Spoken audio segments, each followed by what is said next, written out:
Good morning Madhya Pradesh. मैं हूं आपके साथ राहुल सौमित्र। सबसे पहले देखेंगे इस वक्त की बड़ी खबरें। आज जारी होंगे स्वच्छता सर्वेक्षण के परिणाम। इंदौर को 7वीं बार मिल सकता है देश के सबसे स्वच्छ शहर का खिताब। दिल्ली में राष्ट्रपति द्रौपदी मुर्मू स्वच्छ शहरों को देंगी award. CM doctor Mohan Yadav का आज गुजरात दौरा। वाइब्रेंट गुजरात सम्मेलन में होंगे शामिल। गांधीनगर के महात्मा मंदिर में हो रही है समिट। आज सीहोर में बीजेपी और आरएसएस की चिंतन बैठक। लोकसभा चुनाव का रोड मैप किया जाएगा तैयार। बैठक में सभी दिग्गज होंगे शामिल। सिवनी में डिलीवरी के दौरान महिला की मौत। गुस्साए परिजनों ने अस्पताल में की तोड़फोड़। डॉक्टर पर इलाज में लापरवाही का एलिगेशन।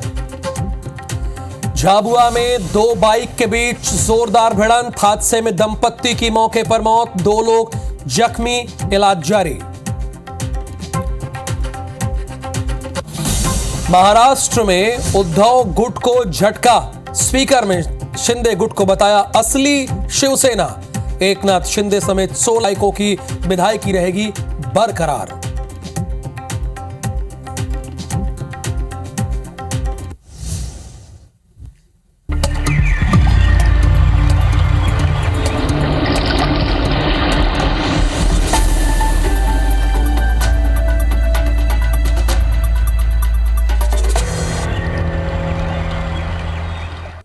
आज आएंगे स्वच्छता सर्वेक्षण 2023 के परिणाम।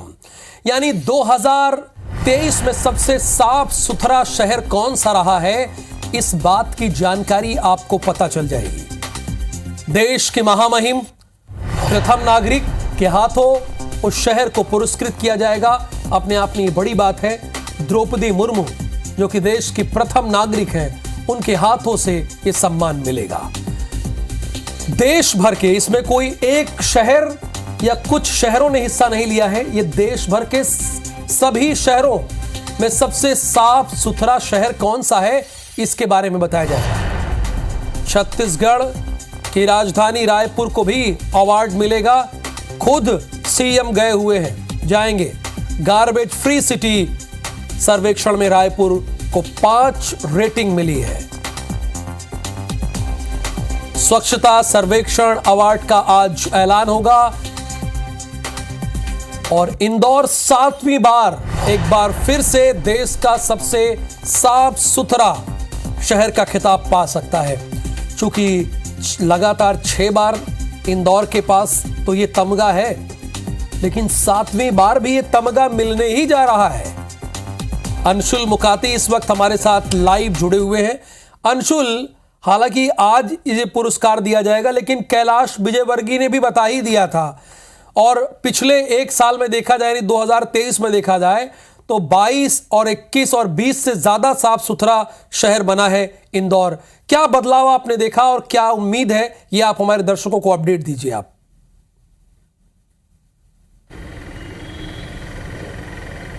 बिल्कुल राहुल, मैं आपको बता दूं कि इंदौर में स्वच्छता जो है वो लोगों की अब आदत बन चुका है। और यही कारण है कि इंदौर स्वच्छता सर्वेक्षण में 2017 से, जब 17 में पहली बार नंबर 1 आया था, तो अभी तक वह नंबर 1 के पायदान पर ही है। और यह किताब जो है हमेशा से इंदौर जो है वो अपने पास ही रखता हुआ आया है। इसमें कोई दो राय नहीं है, क्योंकि पूरे देश में जिस प्रकार से नवाचार स्वच्छता को लेकर किए गए हैं, उसमें इंदौर ने हमेशा बाजी मारी है। लगभग 4000 से अधिक सफाई कर्मियों के दम पर इंदौर जो है ये स्वच्छता का अवार्ड जो है हमेशा लेता हुआ आया है। और यही कारण भी है कि देश का सबसे स्वच्छ शहर जो है वो अब इंदौर बन चुका है। और यहाँ के लोगों की आदत में जो है वो सफाई डल चुकी है। लगभग अगर 2023 की बात करें तो 800 से अधिक प्रतिनिधि जो है देश भर के, वो यहाँ का सफाई मॉडल देखने के लिए आ चुके हैं। क्योंकि यहाँ पर जिस प्रकार से स्वच्छता होती है, सबसे बड़ी बात यह है कि पूरे देश में कचरा सेग्रीगेशन जो है, सूखा गीला हर जगह अलग अलग होता है, लेकिन इंदौर में 6 तरह का कचरा सेग्रीगेशन होता है, जिसमें सूखा गीला अलग है, इलेक्ट्रिक सामान अलग निकलता है, प्लास्टिक अलग निकलता है, मेडिकल मेडिकल वेस्ट जो है उसे अलग लिया जाता है। और ये सिर्फ कुछ जगह पर नहीं, पूरे शहर में इस तरह से 6 तरह का कचरा सेग्रीगेशन जो है वो होता है। वहीं यदि सड़कों की बात करें तो सड़कों पर जो है रात में भी सफाई होती है, दिन में भी सफाई होती है। अगर बाजारों की बात करें तो दिन में जब बाजार वहाँ लगते हैं, रात में जब बाजार बंद वहाँ रहते हैं तो वहाँ पर सफाई होती है। मतलब कि 24 घंटे यदि किसी शहर में सफाई हो रही तो वो देश का इकलौता ऐसा शहर है, वो इंदौर है, जहाँ पर इस तरह से स्वच्छता में बढ़ चढ़कर हिस्सा लिया जा रहा है। लगभग 500 से अधिक NGO जो हैं वो इंदौर में काम कर रहे हैं और जो सिर्फ स्वच्छता के लिए काम कर रहे हैं, स्वच्छता पर निगरानी रख रहे हैं। 6000 से अधिक सफाई कर्मी जो हैं वो यहाँ पर काम कर रहे हैं। 100% कचरे का निपटान जो है वो एकमात्र शहर ऐसा है जो इंदौर है जहाँ पर कचरा शहर से बाहर निकलता ही नहीं है, कचरे को कहीं फेंकना ही नहीं पड़ता है। 100% कचरे से उसका उपयोग किया जाता है, चाहे उससे कुछ खाद बनाई जाए, सूखे कचरे से अलग पार्क तैयार किए जाए, वेस्ट से जो है अलग अलग चीज़ें बनाई जाती है। और अब कचरे से कमाई वाला शहर भी जो है वो इंदौर बन चुका है। कचरे से कमाई जो है यहाँ पर की जाती है। बायोमेडिकल यहाँ पर प्लांट लगाया हुआ है जिससे कि बायोगैस निकलती है और उससे यहाँ की सिटी बसें संचालित हो रही है। तो ऐसे कई अनेक आयाम जो है वो इंदौर में लगातार किए जाते हैं, जिसके कारण इंदौर जो है वो नंबर 1 बना रहता है। और सबसे बड़ी बात यह है कि सबसे ज़्यादा चुनौतियाँ जो शहर में होती है वो ये होती है कि कचरे के पहाड़ जो है वहाँ पर लगातार बढ़ते जा रहे हैं। इंदौर एकमात्र ऐसा शहर है जिसने कचरे के पहाड़ को ही समाप्त कर दिया है। जो यहाँ पर पहले से कचरा एकत्रित था उसे तो समाप्त किया है, साथ ही अब जो वेस्ट निकल रहा है उसे भी समाप्त कर दिया जाता है। सबसे बड़ी बात मैं आपको बताता हूँ कि एक साधारण से घर में जो भी कचरा इकट्ठा होता है, पहले जो वो कचरा था उसे कहाँ फेंका जाए, घर का जो वेस्ट निकल रहा है उसे कहाँ फेंका जाए, इसकी सबसे बड़ी समस्या रहती थी। डस्टबिन का कचरा तो गाड़ी में फेंक दिया जाता था, लेकिन जो दूसरा वेस्ट निकलता था, चाहे उसमें इलेक्ट्रिक सामान हो, खराब बल्ब हो, चाहे प्लास्टिक की बोतलें हो, इन्हें कहाँ फेंका जाए, ये सबसे बड़ी समस्या रहती थी। और यही कारण है कि इंदौर की जो कचरा गाड़ियाँ चलती है उसमें 6 प्रकार के बॉक्स लगे होते हैं कि आपको अलग अलग जो सेग्रीगेशन है वो अलग अलग कचरा अलग अलग तरीके से फेंकना है। और जब वो कचरे के प्लांट पर जाता है तो वहाँ पर भी उसका सेग्रीगेशन होता है। कौन सी चीज़ को किस तरह से उपयोग में लाया जा सकता है, इसे इंदौर ने बेहतरी से समझा है और कचरे से कमाई करते हुए इंदौर एक ऐसा शहर बना है जो कि स्वच्छता में लगातार नंबर 1 बना हुआ है। और यही कारण भी है कि 7वीं बार का जो सबसे मजबूत दावा है वो इंदौर का ही है, क्योंकि इंदौर अंकों की दौड़ में भी हमेशा से आगे रहा है। जिस प्रकार से अंक अलग अलग चीजों के हासिल किए जाते हैं उसमें चाहे आम जनता का बिल्कुल आप अंशुल ठीक कह रहे हैं। जब दिल्ली से आप गाजियाबाद की ओर बढ़ेंगे तो दिल्ली हाईटेक है, देश की राजधानी, वहां पर कूड़े का ढेर लगा होता है। आपने कहा कि इंदौर में इस समस्या से निजात पा लिया गया है। दूसरी बात आपने ये कही कि इंदौर एक ऐसा शहर है जहां पर 24 घंटे सफाई होती है, 500 NGO हैं। तीसरी अहम बात आपने ये कही है कि अलग अलग प्रकार के कचरे लिए जाते हैं। अभी बाकी के शहरों में सूखा और गीला कचरा ही 2 प्रकार के लिए जाते हैं, लेकिन यहाँ 6 अलग अलग प्रकार के कचरे लिए जा रहे हैं। तो जो दूसरे शहर हैं कम से कम इससे प्रेरणा लें, सीखें। और भोपाल जो है कम से कम वो भी तो कुछ सीखे। अरे भाई, प्रदेश की राजधानी है, थोड़ी दूर इंदौर है, सीखिए आप उससे कुछ। फिलहाल अंशुल बहुत बहुत शुक्रिया इस पूरी इंफॉर्मेशन के लिए आपका। अब आगे बढ़ते हैं, भोपाल अपने दर्शकों के लिए चलते हैं। CM डॉक्टर मोहन यादव का आज गुजरात दौरा है। वाइब्रेंट गुजरात समिट में उन्हें शिरकत करना है। 10 से 12 जनवरी तक इस समिट का आयोजन किया गया। कल देश के प्रधानमंत्री नरेंद्र मोदी ने उद्घाटन किया। मुकेश अंबानी, गौतम अडानी, लक्ष्मी निवास मित्तल और सुजुकी के प्रेसिडेंट सभी ने अपनी बात को रखा। बड़े बड़े उद्योगपतियों ने अपनी बात को रखा। मुकेश अंबानी ने कहा कि मोदी है तो मुमकिन है, इस बात का जिक्र किया। उन्होंने कहा कि जब मैं विदेश जाता हूं तो लोग पूछते हैं इसका मतलब क्या है भाई, मोदी है तो मुमकिन। तो मुकेश अंबानी ने उसी वाइब्रेंट गुजरात के समिट में ये बात बताई कि मैंने बताया कि मोदी जो प्लान करते हैं उसको पूरा भी करते हैं, इसका मतलब यही है कि मोदी है तो मुमकिन है। ये मुकेश अंबानी के शब्द हैं, मैं तो बता रहा हूं, उन्होंने समिट में कहा है। अब इसके बाद लक्ष्मी निवास मित्तल के बारे में, वो भी बहुत बड़े आदमी उद्योगपति हैं, उन्होंने कहा कि देश के प्रधानमंत्री नरेंद्र मोदी ने 2047 तक का खाका खींच दिया है, अभी तक का नहीं, 2047 तक का खाका खींच दिया है। अडानी ने भी कहा कि हमें यहाँ काम करने की पूरी ईमानदारी से हम लोग यहाँ पर काम करने की प्रेरणा मिलती है। तो CM डॉक्टर मोहन यादव सामूहिक सूर्य नमस्कार करेंगे। अगली खबर पर मैं बढ़ गया हूं, आप भी बढ़ जाइए। स्कूली छात्रों के साथ सामूहिक सूर्य नमस्कार करेंगे CM। 12 जनवरी को सुभाष एक्सीलेंस स्कूल में आयोजन होगा। अच्छा, 12 जनवरी को और क्या है, और क्या है मेरे दर्शकों बताइए, आप लोग भी तो जानते समझते हैं। कुछ लोगों ने सही गेस किया है, स्वामी विवेकानंद की जयंती है और इसी मौके पर आयोजन होगा। सुबह 9 बजे से 10:30 बजे तक इस कार्यक्रम का आयोजन किया जाएगा। सुबह 9 से 10:30 बजे तक इस कार्यक्रम का आयोजन किया जाएगा। युवा दिवस के रूप में भी इस दिन को मनाया जाता है। चूंकि स्वामी विवेकानंद हम सब के प्रेरणा स्रोत हैं, इसमें कोई दो राय नहीं। उनका जो जीवन है, अब जो शून्य पर धारा प्रवाह बोल सकता है और 1-2 दिन नहीं, लगातार कई दिन, उसमें कुछ ना कुछ तो बात रही। और इसीलिए आज भी लोग उनसे प्रेरणा लेते हैं, उनकी किताबों के जरिए, उनके विचारों के जरिए। तो सरकार कोई भी हो, वो भी उनको याद करती है। मध्य प्रदेश विधानसभा चुनाव में बम्पर जीत के बाद अब बीजेपी लोकसभा चुनाव की तैयारी में जुट गई है। संघ और बीजेपी मिलकर मध्य प्रदेश के लोकसभा चुनाव का रोड मैप आज भोपाल से दूर सीहोर में चिंतन बैठक में बनाएंगे कि भाई रोड मैप क्या होगा। बैठक में राम मंदिर प्राण प्रतिष्ठा कार्यक्रम पर भी चर्चा होगी। इस बैठक में राष्ट्रीय संगठन महामंत्री बीएल संतोष समेत बीजेपी और संघ के करीब 38 शीर्ष दिग्गज नेता भाग ले रहे हैं। इस बैठक में आरएसएस के बड़े पदाधिकारियों के साथ बीजेपी के तमाम दिग्गज होंगे। बैठक में लोकसभा चुनाव के लिए बूथ सशक्तिकरण रणनीति के तहत बूथवार कार्य योजना तय की जाएगी। तो हरप्रीत कौर रीन, इसमें कोई दो राय नहीं है कि भारतीय जनता पार्टी और संघ ने कमर कस ली है लोकसभा चुनाव के लिए। जैसे इसके पहले विधानसभा में वो साथ बैठे थे रोड मैप खींचने के लिए, एक बार फिर आज ये रोड मैप खींचने के लिए बैठे हुए हैं। जरा आज की मीटिंग के बारे में हमारे दर्शकों को बताइए, वो भी तो जाने कि संघ और भारतीय जनता पार्टी किस तरह का रोड मैप तैयार कर रहे हैं, क्या उनकी नीति है, आगे की रणनीति क्या है उनकी।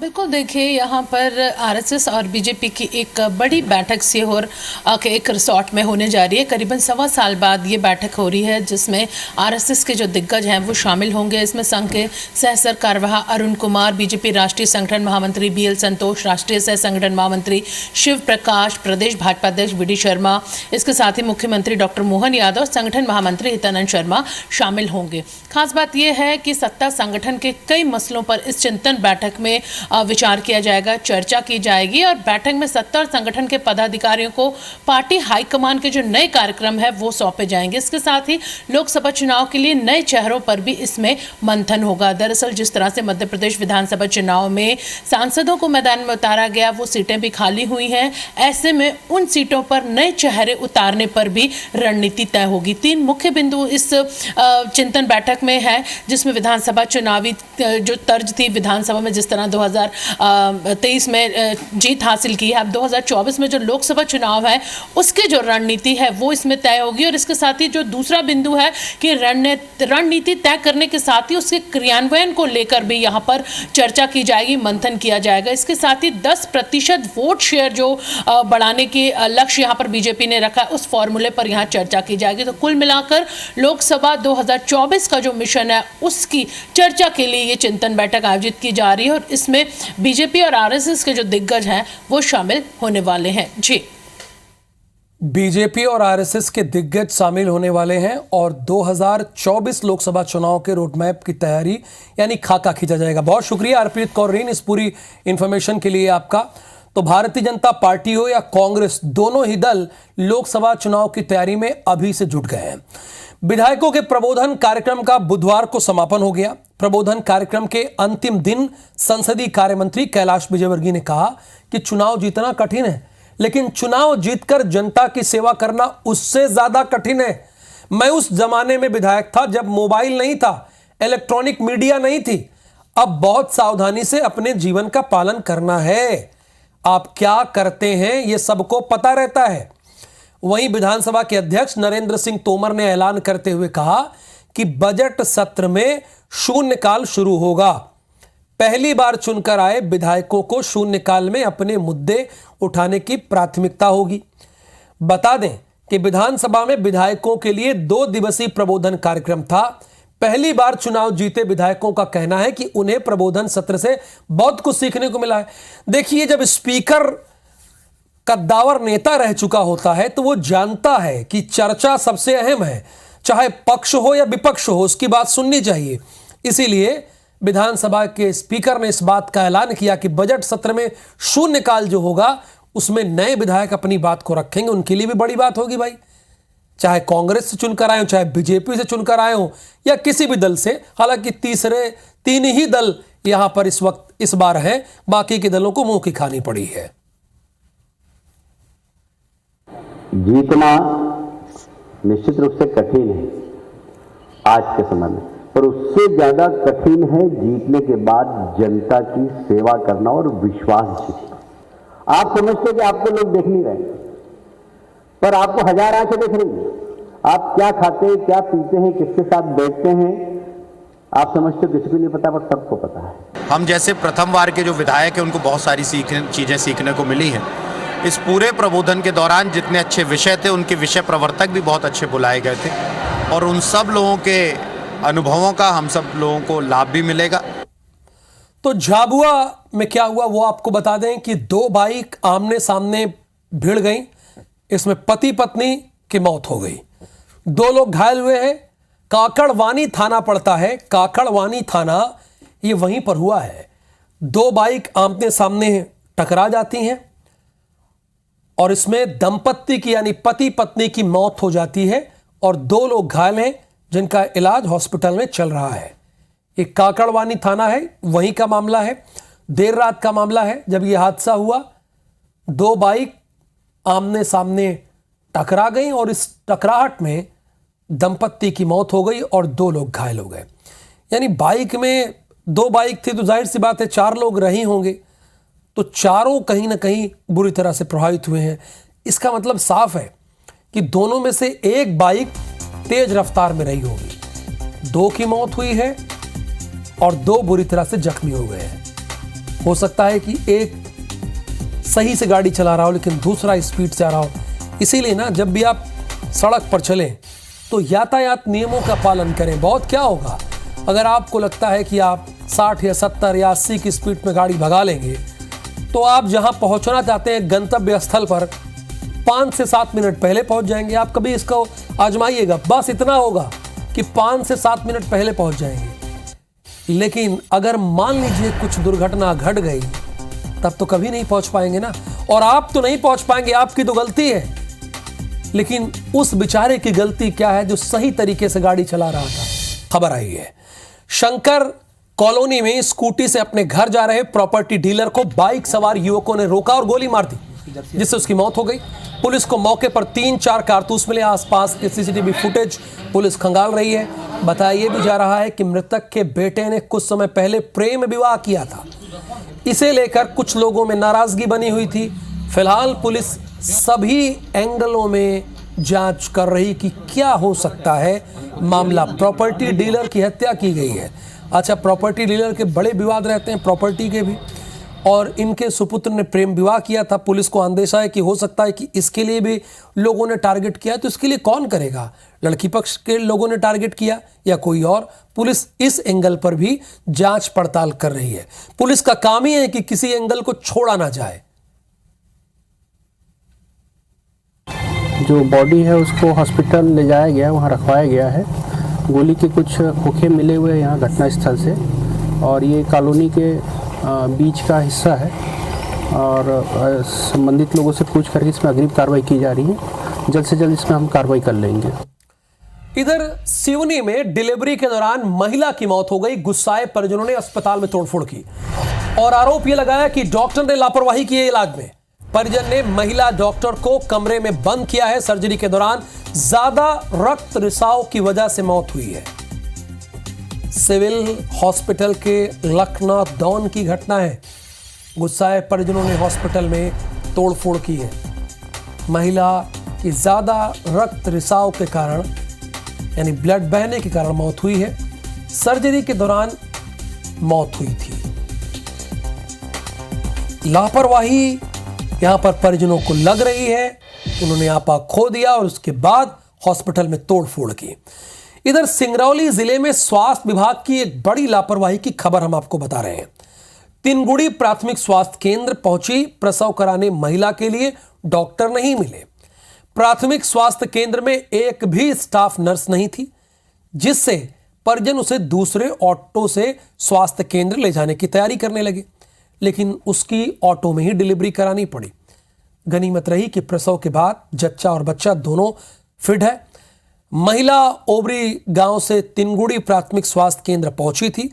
हालांकि मामले की जानकारी मिलने के बाद कलेक्टर ने जांच के बाद दोषियों के खिलाफ कार्रवाई करने की बात कही है। यानी अभी भी कलेक्टर महोदय कार्रवाई करने की बात ही कह रहे हैं। अरे कलेक्टर महोदय, कार्रवाई कीजिए, बात तो कोई भी कर लेगा।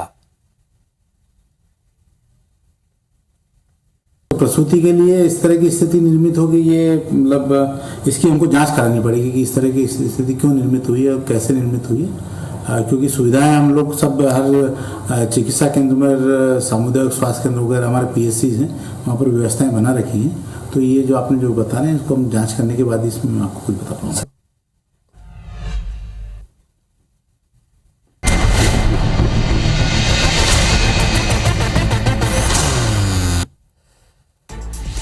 छत्तीसगढ़ कांग्रेस के प्रदेश प्रभारी सचिन पायलट रायपुर आएंगे। कांग्रेस प्रदेश प्रभारी बनने के बाद ये उनका पहला दौरा है। पायलट प्रदेश कार्यकारिणी और जिला अध्यक्षों की बैठक लेंगे।